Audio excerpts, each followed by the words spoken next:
I once again welcome you all to Awakening Classes। आज Indian polity का third lecture है। अपने first lecture में हमने कॉन्स्टिट्यूएंट असेंबली के बारे में डिस्कस करा। सेकंड लेक्चर में हमने प्रीएम्बल, जिसको प्री फेस ऑफ कॉन्स्टिट्यूशन कहते हैं, उसके बारे में डिस्कस किया। Third lecture is very important. इस लेक्चर में हम इंडियन कॉन्स्टिट्यूशन के फीचर्स, इंपॉर्टेंट फीचर्स को डिस्कस करेंगे, plus source of Indian constitution की इंडिया का कॉन्स्टिट्यूशन कहाँ से लिया गया है उसको भी मैंने इसी लेक्चर में इंक्लूड कर लिया है। तो टाइम ना लगाते हुए हम इसको स्टार्ट करते हैं। सबसे पहला पॉइंट, जो इंडिया का कॉन्स्टिट्यूशन है वो एक रिटन कॉन्स्टिट्यूशन है। ये मैंने आपको बताया भी था। देखो, अब कॉन्स्टिट्यूशन दो तरह के हो सकते हैं, एक तो ओरल कॉन्स्टिट्यूशन, एक रिटन कॉन्स्टिट्यूशन। ओरल कॉन्स्टिट्यूशन जैसे ब्रिटेन का है, न्यूजीलैंड का, ये ओरल कॉन्स्टिट्यूशन है। इनको कहीं भी कोडिफाइड फॉर्म में लिखा नहीं गया है, बट कुछ कॉन्स्टिट्यूशन है जिनको लिखा गया है कोडिफाई करके, जैसे यूनाइटेड स्टेट का कॉन्स्टिट्यूशन, इंडिया का कॉन्स्टिट्यूशन। तो ये रिटन कॉन्स्टिट्यूशन हो। तो आपको थोड़ा पता होना चाहिए किस कंट्री का ओरल है, किस कंट्री का रिटन है। और इंडिया का कॉन्स्टिट्यूशन रिटन कॉन्स्टिट्यूशन है, और ये वर्ल्ड में सबसे लेंथियस्ट कॉन्स्टिट्यूशन है। सबसे लंबा अगर कॉन्स्टिट्यूशन कोई वर्ल्ड का है तो वो इंडियन कॉन्स्टिट्यूशन। अब इंडियन कॉन्स्टिट्यूशन जो है वो मिक्सचर है रिजिडिटी और फ्लेक्सिबिलिटी का। आपको पता है फ्लेक्सिबल चीज वो होती है जो इजिली चेंज हो जाए, ठीक है। कुछ लोग फ्लेक्सिबल होते हैं ना, उनको दूसरे एम्फेसाइज करते हैं कि भाई आप ये फील्ड चूज करो, तो वो उधर चल जाते हैं, फिर ये फील्ड यूज करो, वो उधर चल जाते हैं। और कुछ लोग रिजिड होते हैं अपने एम की तरफ, वो अपने गोल को अचीव किए बिना नहीं छोड़ते। तो इंडिया का जो कॉन्स्टिट्यूशन है ना, वो रिजिडिटी और फ्लेक्सिबिलिटी का मिक्सचर है। जो कॉन्स्टिट्यूशन इजिली चेंज हो जाए, अमेंड हो जाए, उसको हम बोलते हैं फ्लेक्सिबल कॉन्स्टिट्यूशन। जैसे यूके का कॉन्स्टिट्यूशन, मेनली जो कॉन्स्टिट्यूशन ओरल होते हैं ना वो इजिली चेंज किए जा सकते हैं, उनको फ्लेक्सिबल कॉन्स्टिट्यूशन कहते हैं। पर जो रिटन होते हैं ना वो रिजिड होते हैं, जैसे यूएस कॉन्स्टिट्यूशन। इंडिया का कॉन्स्टिट्यूशन रिजिड भी है और फ्लेक्सिबल भी है। मतलब इंडियन कॉन्स्टिट्यूशन के कुछ पार्ट्स जो हैं वो इजिली अमेंड किए जा सकते हैं, और कुछ पार्ट इजिली अमेंड नहीं किए जा सकते। तो ये हम अमेंडमेंट ऑफ इंडियन कॉन्स्टिट्यूशन में डीपली डिस्कस करेंगे कि कौन से पार्ट को इजिली अमेंड किया जा सकता है, किन चीजों को इजिली अमेंड नहीं किया जा सकता। थर्ड, जो इंडिया का कॉन्स्टिट्यूशन है ना, उसको बहुत से सोर्सेज से लिया गया है। मतलब different constitution of the world को स्टडी करके इंडिया के कॉन्स्टिट्यूशन को बनाया गया, जिसमें सबसे इंपॉर्टेंट पॉइंट है कि सबसे ज्यादा जो हमारे कॉन्स्टिट्यूशन का पार्ट है ना, वो गवर्नमेंट ऑफ इंडिया एक्ट, जो ब्रिटिशर्स के टाइम में आया था 1935 में, जो हम हिस्ट्री में पढ़ेंगे। इंडिया कॉन्स्टिट्यूशन का मेन पार्ट, जो मैक्सिमम पार्ट है, वो गवर्नमेंट ऑफ इंडिया एक्ट 1935 से लिया गया। इस गवर्नमेंट ऑफ इंडिया एक्ट 1935 को ब्लू प्रिंट, या पॉइंट याद रखोगे, क्या बोलते हैं हम? Blue print of Indian constitution. मतलब मैक्सिमम पार्ट हमारे इंडियन कॉन्स्टिट्यूशन का यहां से लिया गया। देखो, हमारे इंडियन कॉन्स्टिट्यूशन जब बना था उसमें कितने आर्टिकल्स थे, मैंने आपको बताया था 395। तो आप लगा के चलोगे 395 में ऑलमोस्ट 250 आर्टिकल्स तो हमने सिर्फ गवर्नमेंट ऑफ इंडिया एक्ट 1935 से ही ली। और क्या क्या इंपॉर्टेंट चीजें हमने यहां से ली है? Federal scheme. सबसे पहले देखो फेडरल स्कीम क्या होती है। देखो, कोई भी कॉन्स्टिट्यूशन होता है ना, वो दो तरह से हो सकता है, या तो वो यूनिटरी होगा या वो फेडरल होता है।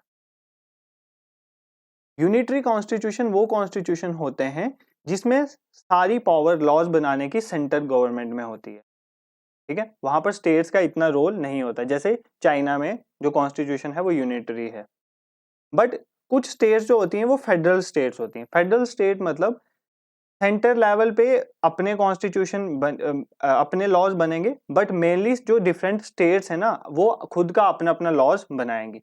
जैसे यूनाइटेड स्टेट में क्या होता है कि यूनाइटेड स्टेट में 50 स्टेट्स हैं। जो यूनाइटेड स्टेट ऑफ अमेरिका है ना, वो 50 स्टेट्स को मिलाकर एक फेडरल बनाया गया है। उन 50 स्टेट्स ने मिलकर एक यूएसए को फॉर्म किया है, और 50 स्टेट्स में खुद के अपने अपने लॉज चलते हैं। तो मतलब फेडरल स्कीम में क्या होता है, जो स्टेट्स होती हैं वो एक उनका अपना लेजिस्लेचर होता है, वो उसके अकॉर्डिंग वर्क करती हैं। और यूनिटरी में सेंट्रल गवर्नमेंट के पास पावर होती है, डिफरेंट जो उसके अंदर स्टेट्स हैं उसमें पावर नहीं होती। इंडिया का जो सिस्टम है ना, इंडिया में सिस्टम चलता है क्वाजी फेडरल। मतलब हमारे इंडिया में स्टेट्स हैं, स्टेट्स में भी लेजिस्लेचर हैं, वो अपने लॉज बनाते हैं, बट हमारा सेंटर भी बहुत पावरफुल है। इसका मतलब इंडिया में जो है वो मिक्सचर चलता है, यूनिटरी प्लस फेडरल का। तो अभी मैं आपको यही समझा रहा था कि जो हमने फेडरल स्कीम है ना वो कहाँ से ली है, गवर्नमेंट ऑफ इंडिया एक्ट 1935। अगर आपको कोई पॉइंट समझते समझते उसको इन डेप्थ अगर आपको समझ नहीं आया तो आपने टेंशन नहीं लेनी है, आपको ये पूरे पूरे चैप्टर्स आगे होंगे। अभी हम सिर्फ इंडियन कॉन्स्टिट्यूशन के फीचर्स देख रहे हैं, तो यहाँ पर मैं सोर्स बता रहा हूँ कौन सी चीजें कहाँ से ली गई। इन चीजों पे आगे पूरा पूरा एक टॉपिक होगा, एक लेक्चर होगा। नेक्स्ट थिंग इज गवर्नर का आइडिया, कि जो स्टेट्स में गवर्नर होते हैं वो भी हमने गवर्नमेंट ऑफ इंडिया 1935 से लिए। जुडिशरी, जो जुडिशियल सिस्टम है उसका आइडिया भी हमने गवर्नमेंट ऑफ इंडिया 1935 से लिया है। जो स्टेट में पीएससी होती हैं जो एग्जाम कंडक्ट करवाते हैं, उस पब्लिक सर्विस कमीशन, उसका भी यहीं से लिया। और इमरजेंसी, इमरजेंसी सिचुएशन ऐसी सिचुएशन होती है कि जब कोई भी एक्सटर्नल कोई वॉर हो जाए या इंटरनल डिस्टर्बेंस के टाइम में जो इमरजेंसी लगाई जाती है। इमरजेंसी के टाइम क्या होता है कि स्टेट्स के पास पावर खत्म हो जाती है और उस टाइम सेंटर जो है वो स्ट्रांग हो जाता है। तो इमरजेंसी वाला प्रोविजन भी हमने गवर्नमेंट ऑफ इंडिया 1935 से दिया है। अगर हम यूनाइटेड स्टेट यूएसए की बात करें तो जो फंडामेंटल राइट्स हैं, इंडिविजुअल के राइट्स, उसका कंसेप्ट हमने यूएस से लिया है। जुडिशरी इंडिपेंडेंट होनी चाहिए, मतलब देखो अब गवर्नमेंट का जुडिशरी में कोई रोल नहीं होना चाहिए। अगर आपको गवर्नमेंट से कोई भी लॉ से प्रॉब्लम होती है तो आप चले जाते हो ना सुप्रीम कोर्ट में या हाई कोर्ट वगैरह में, तो जुडिशरी इंडिपेंडेंट है, इसीलिए हमारी जो बात है वो सुनी जाती है। Third, impeachment. इम्पीचमेंट होता है रिमूवल करना, जैसे प्रेसिडेंट का रिमूवल हो गया, उनको अपनी पोस्ट से हटाने के लिए इम्पीचमेंट का जो कंसेप्ट है ये आगे हम पढ़ेंगे, वो भी हमने यूनाइटेड स्टेट से लिया गया है। और एक और चीज यहाँ पे आपको मैं बता दूं कि मैंने बताया भी है कि जो इंडिया का प्रियम्बल है वो भी हमने कहाँ से लिया है, उसका जो आइडिया है वो भी हमने यूनाइटेड स्टेट से लिया। थर्ड है आयरिश कॉन्स्टिट्यूशन, मतलब आयरलैंड से हमने क्या क्या चीजें ली हैं।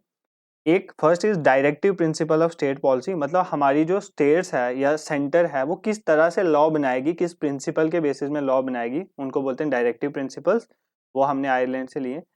अब राज्यसभा जो होती है ना, आपको पता है एक लोकसभा होती है, एक राज्यसभा। राज्यसभा में दो तरह के मेंबर्स जाते हैं, कुछ तो इलेक्ट होकर जाते हैं, कुछ प्रेसिडेंट जो है वो नॉमिनेट करता है। तो जो नॉमिनेशन होती है ना राज्यसभा में, वो कंसेप्ट कहाँ से लिया, आयरिश कॉन्स्टिट्यूशन में। तो पेपर में ऐसे क्वेश्चन आ सकता है कि नॉमिनेशन टू राज्यसभा का जो है हमारा कंसेप्ट वो कहाँ से लिया है, तो आयरिश कॉन्स्टिट्यूशन। अगर इसकी जगह ये क्वेश्चन आ जाए इलेक्शन टू राज्यसभा वाला कंसेप्ट, तो याद रखना वो हमने आयरलैंड से नहीं लिया है, वो हमने लिया है साउथ अफ्रीका से। आपने ये याद रखना है वो हमने कहाँ से लिया है, साउथ अफ्रीका। आई होप आप एक पेन और नोटबुक लेके बैठे हुए हैं और ये इंपॉर्टेंट पॉइंट्स को भी साथ साथ लिख रहे हैं। तो ऐसा क्वेश्चन फ्रेम होता है कि जैसे इलेक्शन टू राज्यसभा वाला कहाँ से कंसेप्ट लिया, तो आपने सिर्फ अगर नॉमिनेशन वाला ध्यान में रखा होगा तो आप आयरिश मार्क करके आओगे, क्योंकि तब ऑप्शन में आयरिश भी होगा, तो आपको ये ध्यान रखना। ऑस्ट्रेलियन से हमने दो चीजें ली हुई हैं, एक कॉन्करेंट लिस्ट। अब देखो कॉन्करेंट लिस्ट क्या होती है, देखो तीन तरह की लिस्ट होती हैं।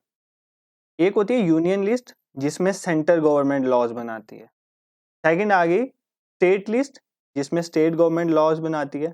अब कुछ ऐसी चीजें होती हैं जिनमें दोनों मिलके लॉज बना सकते हैं, that is known as concurrent. तो ये जो कॉन्करेंट लिस्ट वाला कंसेप्ट है, ये जो हम कॉन्करेंट लिस्ट वाला कंसेप्ट है ये हमने कहाँ से लिया है, ऑस्ट्रेलिया से। Next important point is joint sitting. ठीक है, अब क्या होता है कि जब भी हमें कोई लॉ पास करवाना होता है ना, तो वो एक बिल की फॉर्म में या तो लोकसभा में रखा जाएगा या फिर कहाँ रखा जाएगा, राज्यसभा में। जब दोनों पास कर देंगे, प्रेसिडेंट साइन कर देता है, तो वो एक्ट बन जाता है। इतनी नॉलेज आपको होगी। अब क्या होता है कि कई बार क्या होता है कि लोकसभा और राज्यसभा में ना म्यूचुअल अंडरस्टैंडिंग डेवलप नहीं होती है। अब क्या होता है कि इन दोनों को इकट्ठे बुलाया जाता है और फिर उस बिल पे वोटिंग की जाती है। ये जो कंसेप्ट है ना, जब लोकसभा और राज्यसभा मिलकर किसी बिल पे वोटिंग करते हैं, इस कंसेप्ट को बोलते हैं ज्वाइंट सीटिंग। तो ये ज्वाइंट सीटिंग का कंसेप्ट भी हमने ऑस्ट्रेलिया से लिया। आई होप आपको यहां तक समझ आ रहा है। अब यूएसएसआर, ये सोवियत यूनियन, मतलब रशिया पहले सोवियत यूनियन का पार्ट था, बाद में वो 1991 में ब्रेक हो गया था, तो फिर वो रशिया बना था।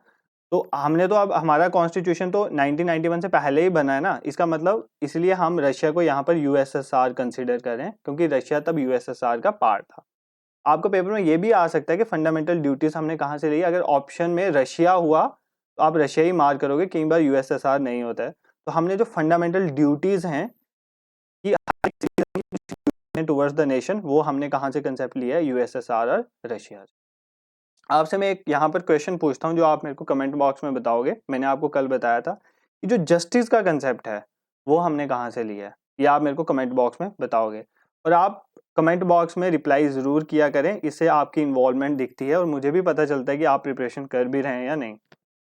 नेक्स्ट इज ब्रिटेन से हमने पार्लियामेंट्री गवर्नमेंट की। अब देखो गवर्नमेंट दो तरह की होती है, एक होती है पार्लियामेंट्री गवर्नमेंट, एक होती है प्रेसिडेंशियल गवर्नमेंट। प्रेसिडेंशियल गवर्नमेंट जहां पर प्रेसिडेंट पावरफुल होता है, आगे हम पढ़ेंगे, जैसे यूनाइटेड स्टेट में ये सिस्टम है। और एक दूसरा होता है पार्लियामेंट्री गवर्नमेंट जहां पर आपको पता है प्राइम मिनिस्टर इज पावरफुल, और इसके बारे में इन डेप्थ हम पढ़ेंगे। तो जो पार्लियामेंट्री गवर्नमेंट वाला कंसेप्ट है वो हमने ब्रिटेन से लिया है। इसको छोड़ के हमें ब्रिटेन से और भी चीजें ली है, जैसे लॉ मेकिंग, मतलब कोई भी लॉ है वो कैसे बनाया जाता है, इसका कंसेप्ट भी हमने वहीं से लिया है। सिंगल सिटीजनशिप, सिंगल सिटीजनशिप, देखो अब यहाँ पर भी दो चीजें होती हैं, एक होता है सिंगल सिटीजनशिप, एक होती है डबल सिटीजनशिप।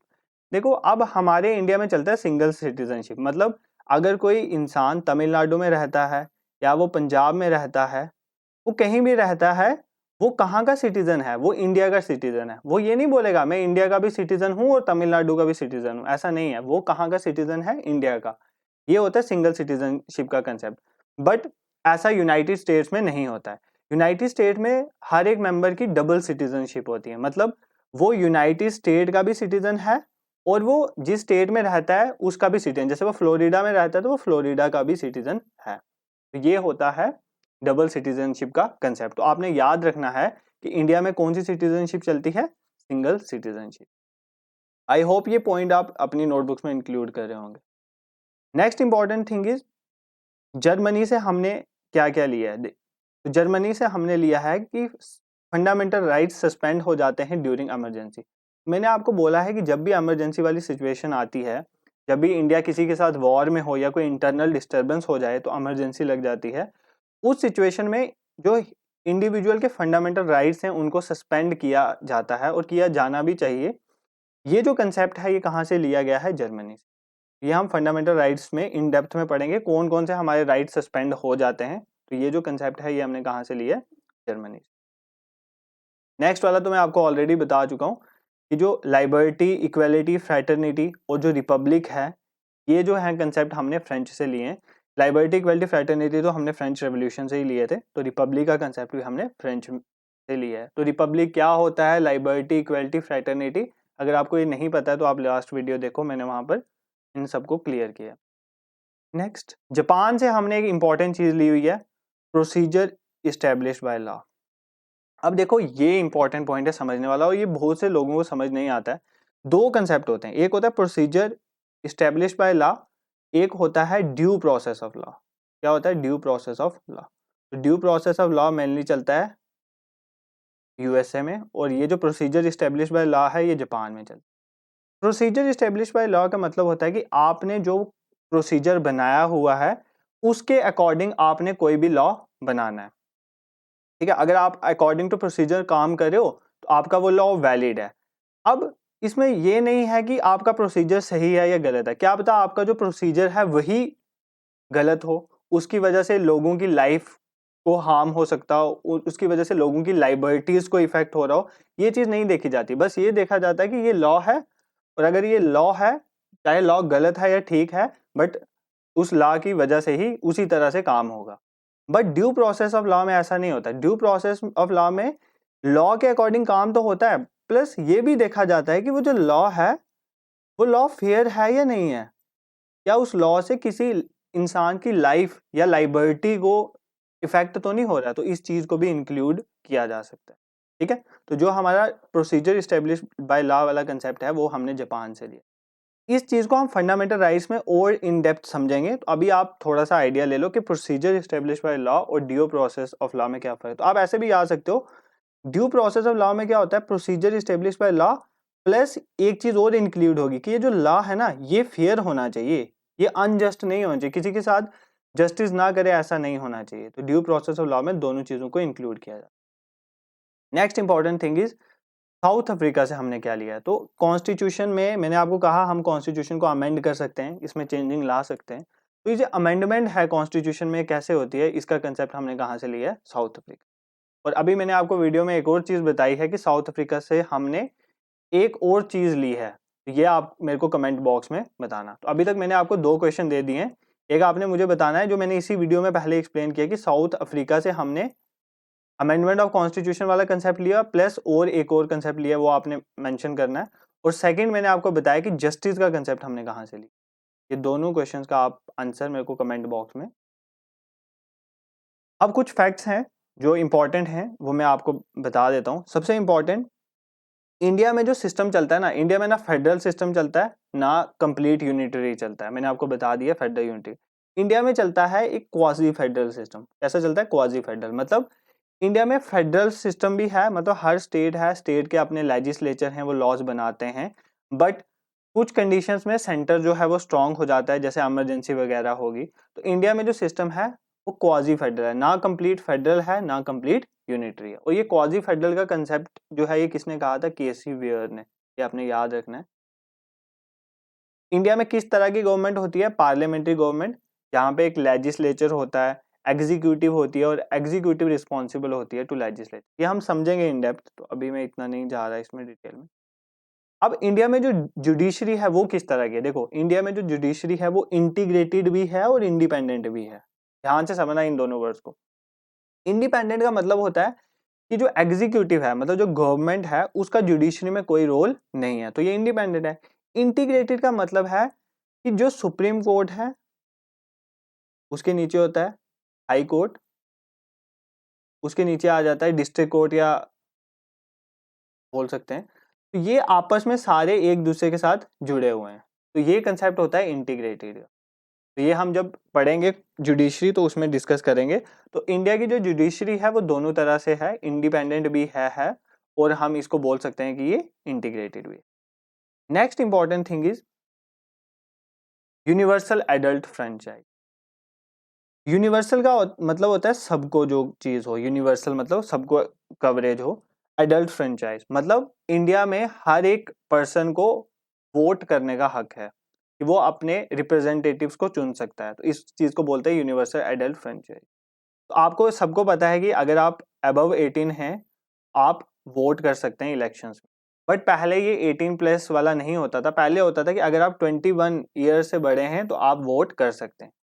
एक अमेंडमेंट हुई थी जिस अमेंडमेंट का नंबर था 61st अमेंडमेंट, और ये 1988 में आई थी। ठीक है, इस अमेंडमेंट में ये कहा गया था कि जो पर्सन 18 ईयर से अबव है वो अब वोट कर सकता है। पहले ये एज 21 थी, इस एज को रिड्यूस करके 18 कर दिया गया। तो अभी इंडिया में हर एक पर्सन जो 18 ईयर से अबव है और इंडिया का सिटीजन है वो इंडिया के इलेक्शंस में वोट कर सकता है।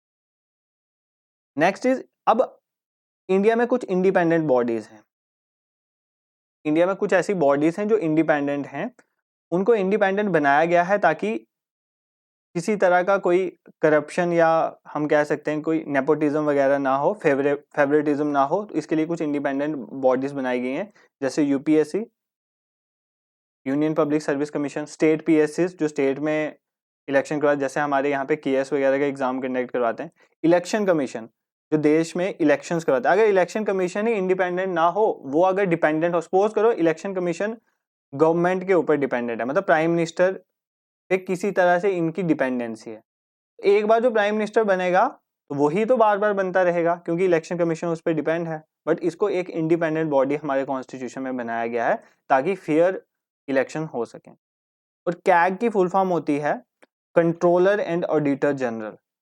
एक बार मैं वापस रिपीट कर देता हूँ, कैग होता है कंट्रोलर एंड ऑडिटर जनरल, जो गवर्नमेंट के जितने भी अकाउंट्स हैं उनको ऑडिट करता है कि कोई करप्शन वगैरह ना हो, किस तरह से गवर्नमेंट का पैसा जो है एलोकेट किया गया, इस सबको चेक करता है। तो ये भी एक इंडिपेंडेंट बॉडी होती है। अगर ये इंडिपेंडेंट नहीं होगी तो कितनी करप्शन हो जाएगी।